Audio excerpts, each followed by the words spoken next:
ሰላም ሰላም ውድና የተከበራችሁ የቲጂ ዩቲዩብ ተከታታዮች እንደምን አላችሁ? እንደምን እስከረማችሁ? እኔ ጋር እግዚአብሔር ይመስገን። ዛሬ ደግሞ እንደምታውቁት የአዳም ልጆች የሚለውን መንፈሳዊ ድራማ ይዤላችሁ መጥቻለሁ ማለት ነው። በዛሬው ክፍል በጣም ደስ የሚልና አስተማሪ የሆነ ይዤላችሁ የመጣሁት ማለት ነው። ላይክ እና ሼር ሰብስክራይብ ማድረጋችሁን ግን አትርሱ ቤተሰቦች። ዛሬ ግን በጣም ደስ የሚል ነው። የእውነት እግዚአብሔር አምላክን ሲለምኑት ምን አይነት ሩሩ ነው። በስመ ስላሴ እኔ የተረዳሁት ነገሮችን ሁሌም ከጸለይን፣ ሁሌም እግዚአብሔር አምላክን ከተማጸን ሁሌም እንደሚሰማን፣ በመንገዳችን ክፉ ነገር እኮ ቢገጥመን ያንን ነገር አሸንፈው እንደምንወጣ ማየት አለብን። እንደ ኢዮብ ትዕግስተኛ ሆኖ የተባለው ነገር ለካ እውነት ነው፣ ትክክል ነው። እኔ አየሁ በዚህ ድራማ ላይ እና በዚህ ተከታታይ ፊልም ላይ በጣም ብዙ ነገር ነው የተማርኩበት። የእውነት ህይወቴን እኔም እንደዛ እንዳስተካክል ነው እግዚአብሔር እንዲረዳኝ። የእውነት የእሱ ቅዱስ ፍቃዱ ከሆነ ምንም ያስደስታል። መከራ ስቃይ ሲመጣብህ በእግዚአብሔር ጸንተህ ማለፍ ማለት ምን አይነት መታደል ነው። ስለዚህ የድራማ ደግሞ የሚያሳየው ልክ እንደዛ ማለት ነው። ስለዚህ እንጨት የምትለቅም የቤተ ክርስቲያን አገልጋይ ነበሩና ጫካ ውስጥ አካባቢ እንጨት እየለቀሙ ነበረ። ከዛ የሆነ ሰው ወደዛ ባሻገር ወድቆ ስታይ በጣም ጨረር ብለው ጮኸ። እዛ ላይ ነበረ በክፍል 9 ያቆመው ማለት ነው። አሁን በክፍል 10 ደግሞ ምን እንደተፈጠረ ምን እንዳየች ማንን ነው ያየችው ጫካ ውስጥ ተጥሎ የሚለውን አብረን የምናይ ይሆናል። ጫካ ውስጥ ተጥሎ ስታይ ቀረብ ብለው አዩት። ወድቆ ነበረ ግን በህይወት እንዳለ ተረድተዋል። በቃ በህይወት አለ ምናምን ሰዓት አለ በህይወት ምናምን ብለው አንስተው ወደ ቦታቸው ቤተ ክርስቲያን በሚያገለግሉበት ቦታ ይዘውት ሄዱ ማለት ነው። ይዘውት ሄደው አባ ጠርተው በመስቀል እንዲባርከው አስዳርገው ከተባረከ በኋላ የክርስትና ስምህ ማን ነው ብሎ ሲጠይቀው መናገር እኮ አይችልም፣ መናገር አይችልም። አባቴ በቃ ጸበል አለ ወደ ጸበሉም ወደዚያም እንትን በሉትና እንደ እግዚአብሔር መልካም ፍቃድ የሚያግዛችሁ ነገር ካለ አባቶች ያግዟችኋል እልክላችኋለሁ ብሎ ቄሱ ማለት ነው አናገራቸው። ኧረ አባ ችግር የለውም እኛ እንንከባከበዋለን እናስታማዋለን። የእግዚአብሔር ትሁት ማለት ልክ እንደዚህ ነው። 2 ልጆች ናቸው ያገኙት። እነዛም አንድ ወንድማቸውን አስጠርተው አብረው ሆነው ይንከባከቡታል። ከዛ እሱም ውስጡን ሲያየው ምንም ቁስል የለውም። አይገርምም? ሲያሰቃዩት ሲሉት የነበረው ልጅ ጫካ ውስጥ ለብዙ ጊዜ ጫካ ውስጥ ወድቆ ቀርቶ እነሱ ሙቷን ብለው ነው የነበረው። እሱ ግን አልሞተም፣ በህይወት አለ። በህይወት ኑሮ ግን ደስ የሚለው ነገር እናቱ እንደዛ ብላ ውስጧ ተሰብሮ ነው ለእናቱ ሲሄድላት። አስቡት፣ ያገኙት ሰዎች ሌሎች ናቸው፣ አያውቁትም። እዝራን ያገኙት ልጆች ማለት ነው። ስለዚህ እስከሚገኝ ድረስ ገና እንግዲህ ለእሱ ሲነቃና ወደ ራሱ ሲመለስ ከየት እንደመጣና የት እንደወደቀ ለምን እንደወደቀ ስለሚጠይቁትና ስለሚያጣሩት የዛን ሰዓት እግዚአብሔር አምላክ ከፈቀደ አገግሞ ወደ ቤተሰቦች ይመለሳል ማለት ነው። እንደሚመለስም ተስፋ አለ። እግዚአብሔር ተስፋ ያደረገ ሌት ቀን እናቱ ከጠዋት ከማታ የቤተ ክርስቲያን ደጃፍ ተቀምጣ የምትጸልየው እናቱ እያለች እሱ ምንም አይሆንም እግዚአብሔር፣ ምክንያቱም ከጎኑ ነው።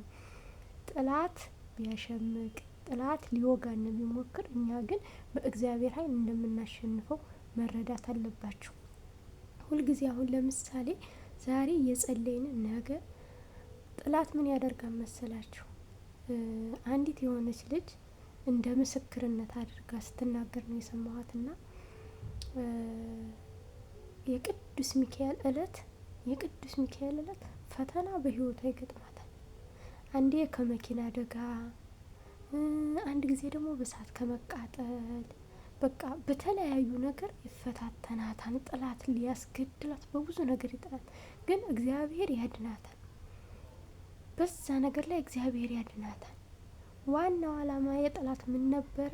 እሷ ተስፋ ቆርጣ እንዴ የቅዱስ ሚካኤል እለት ለምንድን ነው እንደዚህ አይነት ነገሮች ችግሮች የሚገጥሙኝ ብላ ያንን ነገር ሀሳቧን እንድትተወው የቅዱስ ሚካኤልን ዝክር እየዘከረች ስለነበረ እንዴ ቅዱስ ሚካኤል ከእንደዚህ አይነት ነገር ካልጠበቀኝ ምን ብዬ ነው ዝክሩን የምዘክረው ብላ ዝክሩን እንድታቆም ነበር ዋናው አላማው ማለት ነው። ግን እሱ አላቆመችም። ቅዱስ ሚካኤልዬ ጥላት ይፈታተነኛል፣ አንተ ግን ከጎን ያለ አንተ ጠብቀኝ ስለምትል ያቺ ጸሎቷ ስላለኝ ሁሌም ቅዱስ ሚካኤል ያስጥላታል። ስለዚህ ምንድነው ማለት ነው በዛ ሰዓት ፈተና የሚገጥመና ያንን ነገር የምናረገውን ነገር እንድናቆም ጥላት ያንን ነገር እንድንተው ስለሚፈልግ ነው ማለት ነው። ይህን ማሰብ አያቅታችሁም። ስለዚህ ቤተሰቦች ይሄ ምን ማለት እንደሆነ ገብቷቸዋል ብዬ ተስፋ አደርጋለሁ። ስለዚህ እሱም ደግሞ እናቱ በጎን ትጸልያለች፣ እህቱ በጎን ትጸልያለች። ከዛ እሱም ደግሞ በመንፈሳዊ ህይወቱ የበረታ ጎበዝ ዘማሪ፣ ሰውን የሚያበረታ እንዳይወድቁ በርቱ እህቶቼ በክርስትና ህይወት ፈተና አለ እያለ ሲያበረታ የነበረ ስለሆነ ጥላት ቢያሸምቅም ጥላት ሊያጠፋው ቢፈልግም እግዚአብሔር ግን ካልፈቀደ ያችን ነፍስ እግዚአብሔር ቀናችሁና ዛሬ ብሎ እግዚአብሔር ካልፈቀደላችሁ በስተቀር የማንም ህይወት እንደምንትን እንደማንል ማሰብና መረዳት አለባችሁና እዝራም የገጠመው ነገር ቢኖር ልክ እንደዛ ነው ማለት ነው። ጥላት ሊያጠፋው ጫካ ውስጥ ጥሎታል። ከጣለ እንግዲህ ቆየት ብሏል። ከተጣለና ከጠፋ ቆይቷል። በዛ ውስጥ ሆኖ ግን እግዚአብሔር ስላለ እግዚአብሔር ምግብን መጠጥም ስለሚሆነው ለሞት አላደረገውም። ምክንያቱም እግዚአብሔር አልፈቀደማ። እግዚአብሔር ፈቅዶ ቢሆን ግን መንግስተ ሰማያትን ይወርስ ነበረ። ምክንያቱም ስጋው ደሙን ተቀብሎ እግዚአብሔርን ሲያገለግል የነበረ ሰው ስለሆነ በጥላት እጅ ነው ለገንዘብ ብሎ የዘጋ ወንድሙ ነው እንዲገደል ያደረገው። ግን እሱ ግን በእግዚአብሔር ቸርነት እዛ ደረጃ ላይ ደረሰ። እንደዚህ አይነት ነገር ቦታ ላይ ወጣ። ከዛም እናቱም እንደ ልምዷ ጸሎታ ልታደርግ ወደ ቤተ ክርስቲያን ሄዳ ቤተ ክርስቲያን ገለል ብላ ቁጭ ብላ ነበር። ከዛ አባ ባሻጋሪ ሲያያት አጀብ ብሎ እስኪ ልሄድ ብሎ ወደ እሷ ቀርቦ ልጄ ወለተ ማርያም ምን ነው ሀዘን አበዛሽ? ሀዘን እኮ ጥሩ አይደለም። ምን ነው እሱንም ልጅሽንም ታሳዝኘዋለሽ። አንቺም ጥሩ ሁኔታ ላይ አይደለሽም። ራስሽን የምትጎጂው ለምንድን ነው? እግዚአብሔርን አትፈሪምን? የእግዚአብሔርን ቃል እየሰማሽ የእግዚአብሔርን ትምህርት እያዳመጥሽ የልጅ ሀዘን ጥቁር ለብሶ የዚህን ያህል ማዘን እግዚአብሔር የማይወደውን ነገር አታድርጊ ወለተ ማርያም፣ ጥሩ አይደለም፣ እንደዚህ አይነት ነገር አታድርጊ ብሎ በተደጋጋሚ መከራት፣ አስተማራት። ብዙ ነገሮች የመጽሐፍ ቅዱስ ጥቅሶችን እያነሳ ልጅ ተይ ሀዘን ጥሩ አይደለም፣ ጸሎት ማድረግ የወደፊት ህይወትሽን ማስተካከልና ማለት አለብሽ፣ ጥሩ አይደለም ልጅ ሆይ ተይ እንደዚህ አይነት ነገር አታድርጊ፣ እግዚአብሔርም አይወደውም፣ እንደዚህ አይነት ነገር በማድረግሽ እግዚአብሔር አይወደውም እና ልጅ ለወደፊት ህይወትሽ አታስቢ፣ ወደ ቀድሞ ሁኔታሽ ተመለሽ፣ የቤተ ክርስቲያንሽን ልብስም ልበሽና ወደ እንትንሽ ተመለሽ፣ ልጅ ሆይ እንደዚህ አይነት ነገር አታድርጊ ብሎ አባ መከራት። የሰው ልጅ 3 እንዲያለቅስ ተፈቅዶለታል። አንድ ህይወቱ ከዚህች መሬት ነፍሱ ስትወጣ፣ ሁለተኛ ደግሞ ከቤት ሲወጣ፣ ሬሳው ከቤት ሲወጣ ማለት ነው። የሰው ልጅ በእግዚአብሔር የተፈቀደልና 3 ብቻ እንድናለቅስ ተፈቅዶልናል። በመጀመሪያ ነፍሱ ሲወጣ፣ ሲቀጥል ደግሞ ነፍሱ ስትወጣ፣ ከዛ ሲቀጥል ደግሞ ከቤት ሲወጣ ወደ መቃብር ቦታ ሲሄድ፣ ከዛ ደግሞ ሲቀበር፣ መጨረሻ 3 ጊዜ እንዲያለቅስ የክርስቲያን ልጅ ተፈቅዷል። የተዋህዶ ልጆች ተፈቅዶልናል። ከዛ ውጭ ግን ማዘን የሞተውን ሰው መጉዳት፣ የሞተውን ሰው ማሳዘን ነው። ስለዚህ ዋናው ለነሱ የሚጠቅማቸው ምክንያቱም መሬት ነህና ወደ መሬት ትመለሳለህ እንዳለው ማለት ነው። ስለዚህ የሰው ልጅ እስከሆን ድረስ የተፈጠርነው ለሞት እስከሆን ድረስ እግዚአብሔር አምላክ ያዘጋጀልን በጸጋ። ዋናው ነገር ግን በህይወታችን ስንኖር በተሳሳተ መንገድ ሄደን ህይወታችን ነገ እንሞት ዛሬ እንሞት አናውቅም። ህይወታችን በምን መንገድ እንደሚያልፍ አናውቅም። እግዚአብሔር ኑ ብሎ እስከጠራን ድረስ ሁሌም ተዘጋጅተን በንስሐ ታጥበን መጠበቅ ያስፈልጋል። በንስሐ ታጥበን እግዚአብሔርን ከለመን እግዚአብሔርን ከጠበቅ ነው ጥሩ ነገር ለህይወታችን ይገጥመናል ማለት ነው። ስለዚህ እዝራ ግን በህይወት አለ፣ እግዚአብሔር ይመስገን። ድኖ ልጇ በህይወት እግዚአብሔር አምላክ መልሶላታል። ጸሎቷን ሰምቶ የልጇን ጸሎት ሰምቶ እግዚአብሔር ልጇ ተመልሶላታል። እንደዛውም ሆኖ ግን ውስጧ በጣም በሀዘን ተሞልቷል። ምክንያቱም አንደኛው ልጇ በህይወትም ቢኖርላትና ቢላትም ይሄኛው ግን ጨለማ ህይወት ሆኖባታል። ስለዚህ እንደዛ ብላ እሺ አባ ካሁን በኋላ አላለቅስም ብላ በቃ ካሁን በኋላ ለቅሶ የሚባል በአይን ሲወርድ እንዳላይ መክሯት ጥሩ ነገሮችን አስተምሯት ሄደ። ከዛ የመንፈሳዊ ተማሪ የነበሩ መንፈሳዊ የሚማሩት ዘማሪዎቹ ዲያቆናት ነበሩ። በክፍል 9 ላይ ስለላ የሚሰልል ከመሃላቸው ሰው እንዳለ ተረድተው ነበረ። ከቤተ ክርስቲያን ውስጥ የሚደረገውን ነገር ለውጭ ሄዶ ለጥላት የሚያቀብል ሰው ነበረ።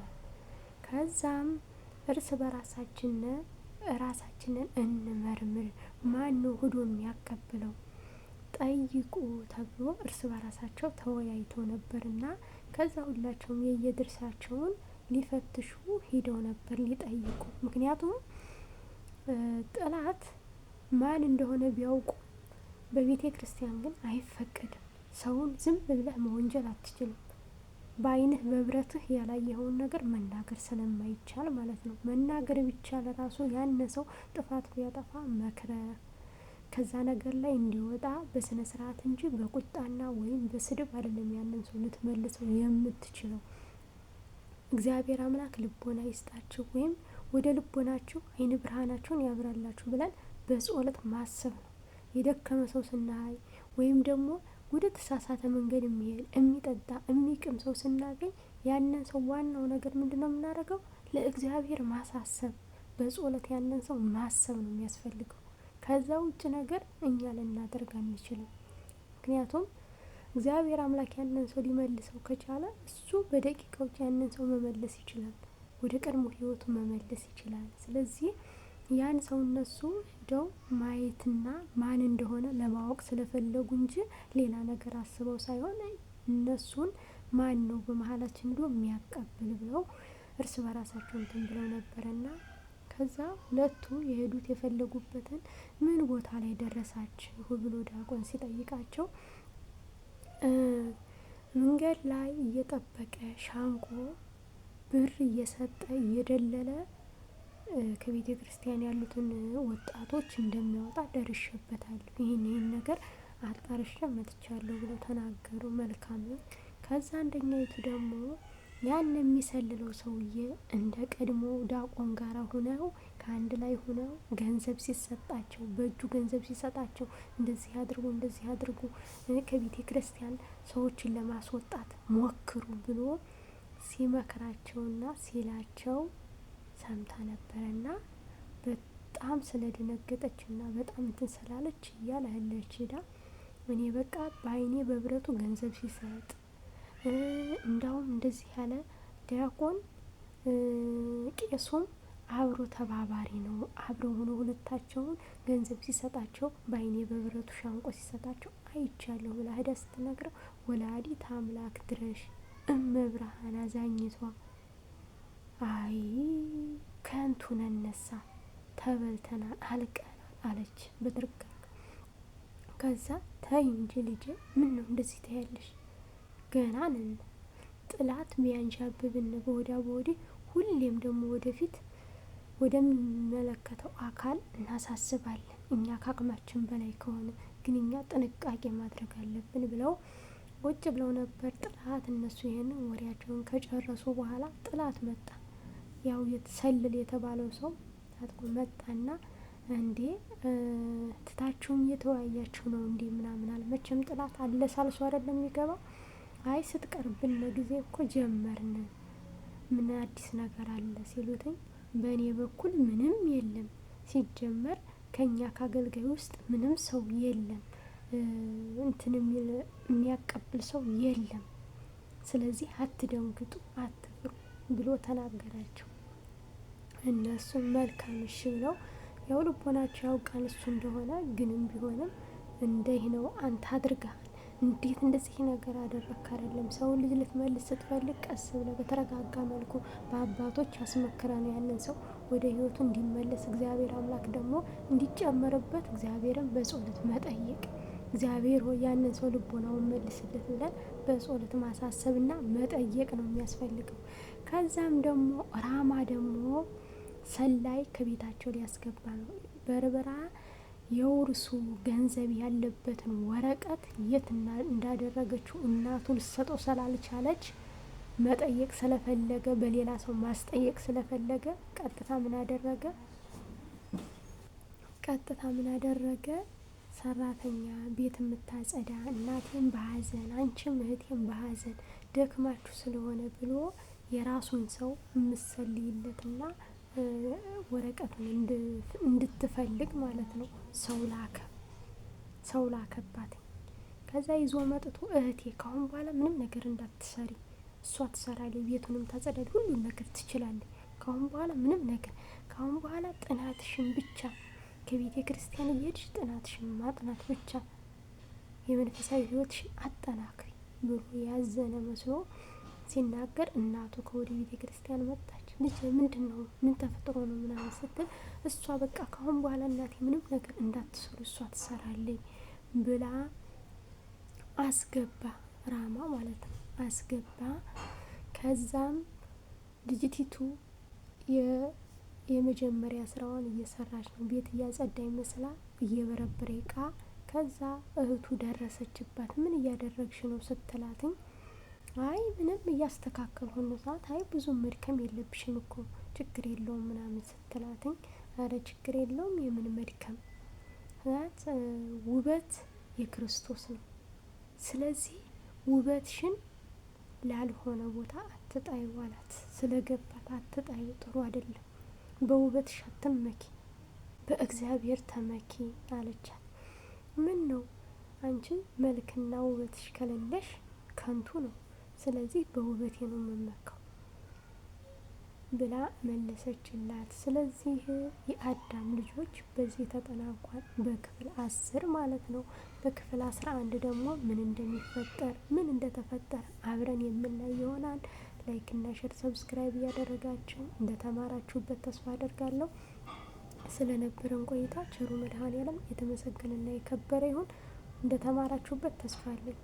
ዛሬ ደግሞ ደስ የሚልና እዝራ ስለመገኘቱ ራሱ ደስ የሚል እግዚአብሔር ምን ያህል እንደማይጥለን ማሰብና ማወቅ ያስፈልጋል። በጸሎት የበረታሽ እህቴ፣ በጸሎት የበረታ ወንድሜ እግዚአብሔር የሰው ልጅ አይጥልም። ሊፈትን ፈተና ቢያመጣብን መድኃኔዓለም ሆይ እባክህን ጥላ ከለላ ሆነን ለጥላት አሳልፈ አትስጠን እያለ ነው መጸለይ ያለብን።